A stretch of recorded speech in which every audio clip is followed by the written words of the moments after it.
Planning a trip to Ibiza? Are you wanting to do more than just clubbing every night?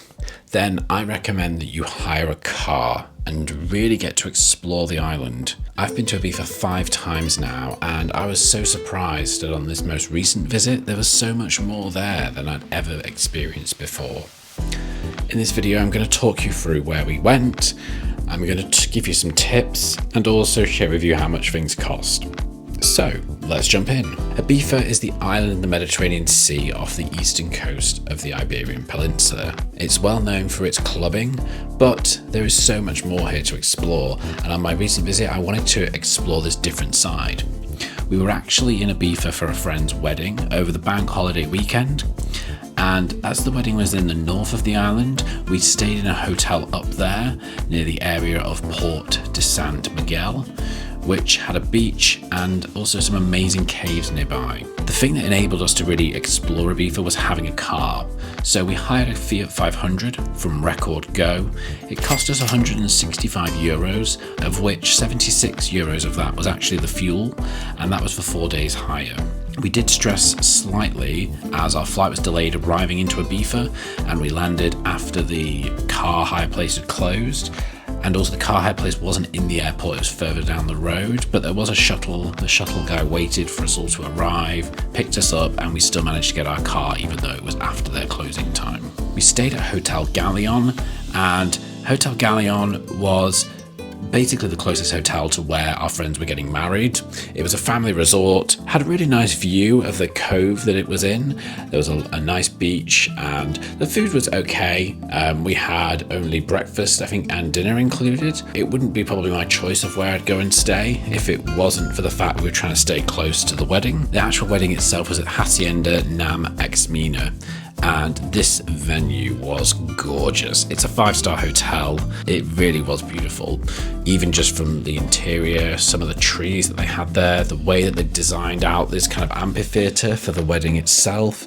It was absolutely gorgeous. The food was lovely, the staff were friendly, and also there was a balcony at the top where we were having drinks after the ceremony itself. It was just gorgeous, absolutely gorgeous day.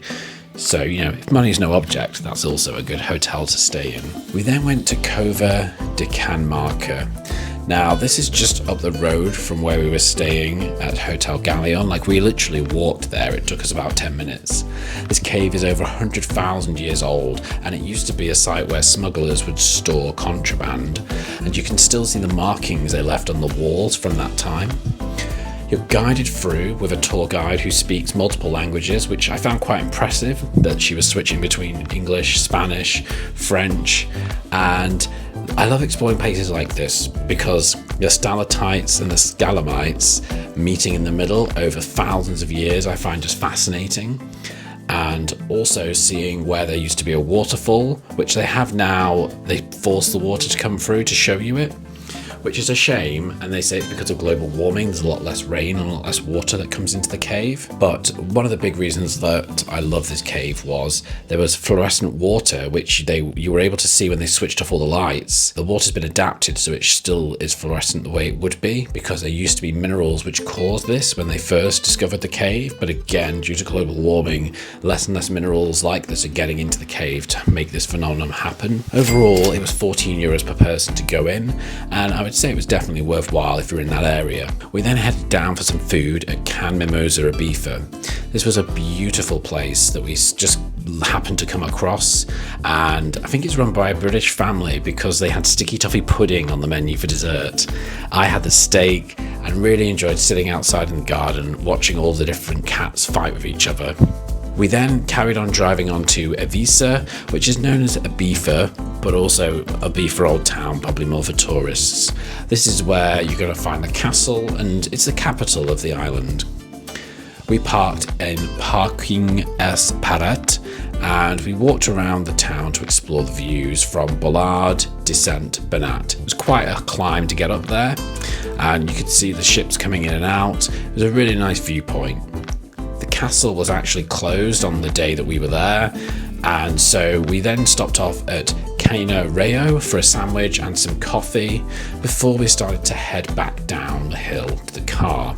Not before, though, stopping at Pasha Shop to get a jumper. We then drove on to the salt flats, which we thought was going to be quite interesting, but when we arrived there wasn't any way to stop and properly look at them, so we just carried on driving and came back up past the airport. And then we headed over to this beautiful place to have a look out onto the ocean. It's 400 meters high and it's just a gorgeous spot. You do have to park quite away from where you are, and then it's a little bit of a tricky terrain to get up there, but it's definitely worth it. Quite a lot of people come here at sunset to see the views, so I would recommend Mirador des Vedrà. Next up, we then drove over to Cala Comte beach. Now, parking was a little bit mental when we arrived, and that was just around 2 o'clock. There were some people leaving, so we were lucky, but it does get very busy here. So I'd recommend, if you're gonna go, try and get there early. We ended up going to the restaurant Cala de Bosc, where you were on, basically had an amazing view of the beach, and we had some gorgeous seafood paella with some patatas bravas. It was really nice to be in the shade, but also be able to see all of the sea crashing into the rocks. After we'd had lunch, we then headed back in the car, and then we were on our way to see the sunset at Benirràs beach. Now this is where there's actually a ceremony every Sunday evening. Apparently this started during lockdown, where people started playing drums and dancing as the sun began to set over the ocean, and it's something that's just continued now every Sunday in the summer. There is parking here, but again it did get very busy and we had to kind of park up on some mud somewhere. It was beautiful just watching that sun slowly come down and set behind the rocks.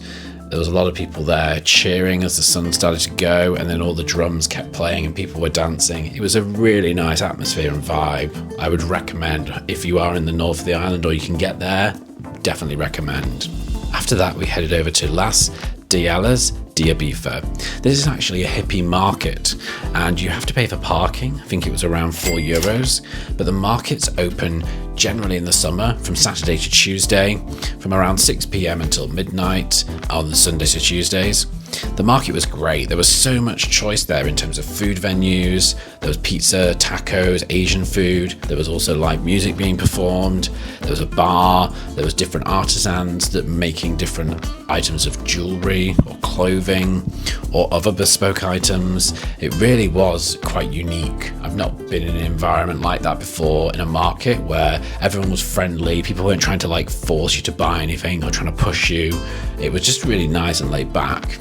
So it's a cool place to go if you want an alternative in an evening to going to some of the clubbing. However, saying that, we did go clubbing. So one of the nights we were there, we did go to High Club, which used to be Space for those people who haven't been in a while. And it's been very nicely done up. I was very impressed. It was very nice. I enjoyed it. It was fun. Big respect to DJ Fat Tony, who was DJing on the decks. Really great music. Loved it. And as somebody who's sober now and doesn't drink alcohol, like when my body tells me I'm tired, and for me that was 1 a.m, it's just time to go. Like, I'm not going to force my way to stay. I'm not going to force myself to stay when I'm ready to go to bed. So again, this is where having the car was so helpful, because it meant that we could just jump in the car, drive home. We were in bed 35 minutes after leaving High Club. I was so happy. So it wouldn't be a video from me if there wasn't some type of travel disruption. And we got another night in Ibiza, courtesy of air traffic control in the UK. They stopped all flights for several hours over the bank holiday weekend due to a computer system glitch, which I think it ended up being something to do with Air France inputting a number incorrectly.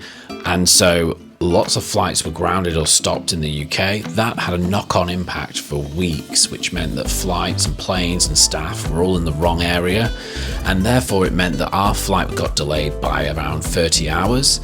So this meant when we arrived at the airport and dropped the car off the next day, we actually got told we were going to spend another night in Ibiza. We found out that we were staying at the Vibra District hotel, which is in San Antonio, and this was a very different hotel to the one we'd been in before. It was an adults only, no families, and it was very much like a Club 1830s. The San Antonio area generally is very much like the cheaper clubbing end that isn't the main big brand clubs. So yeah, it was quite loud, But the great thing is we got to watch the sunset at Cafe Del Mar, which has always been a dream of mine. I've never done before, so it's beautiful to be able to see that second sunset again in a different place in Ibiza. Thanks for watching. If you found this video useful, then please hit the subscribe button for more travel inspiration, tips and advice, and I will see you on the next video. Bye!